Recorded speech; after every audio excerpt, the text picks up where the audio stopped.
حل مشكلة التطبيق ليس مثبتا في لعبة فيف لفوتبول. كل الكلام ده يا صاحبي في الفيديو ده.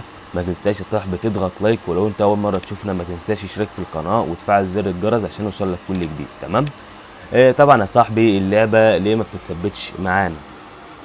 طبعا يا صاحبي انا هسيب لك الرابط بتاع الصفحة الرسمية بتاعت اللعبة، تقدر تنزلها من الصفحة الرسمية وهي بحجم جيجا ونص.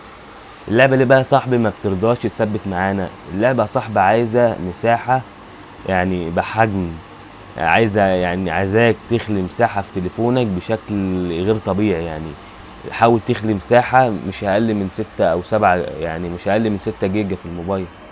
اللعبة يا صاحبي طلعت بتشتغل على أقوى الأجهزة في العالم. يعني لازم يكون جهازك 6 جيجا رام، لازم أو 6 جيجا رام أو 8 جيجا رام. لازم يكون عندك مساحة 128 جيجا في الذاكرة الداخلية عشان تقدر انت تستمتع باللعبة. وكمان يا صاحبي يعني في الجهاز اللي هو ال6 جيجا رام أو ال4 جيجا رام ده، يعني هيبقى كمان معاك في لاج في اللعبة هتبقى يعني فيها لاج كده.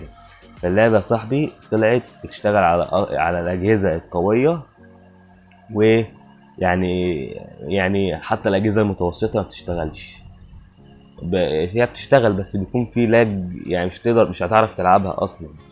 يعني هي اللعبة تستاهل إنها تشتغل على أجهزة قوية، بس اللعبة للأسف يا صاحبي مش هتقدر تلعبها على الأجهزة الضعيفة، ولا يعني الأجهزة المتوسطة ينفع بس يبقى في لاج.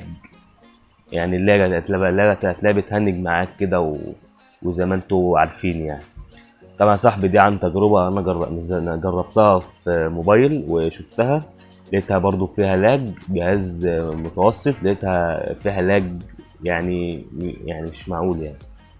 فأنا جربتها على جهاز واحد صاحبي، جهاز قوي، لقيتها شغالة معاه حلو وبدون أي مشاكل. فيعني حاول إنك حاول يعني، والله مش عارف اقول لكم ايه، بس المهم اللي يعني دي اللي طلعت اللعبه كده. فيعني شكرا جدا بقى يا صاحبي لمتابعتك للفيديو.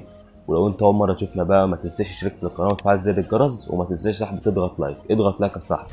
لو انت بقى صاحبي جهازك قوي او متوسط وحابب تلعبها، هسيب لك الرابط بتاع اللعبه في الوصف من الصفحه الرسميه بتاعت الشركه بتاعت اللعبه.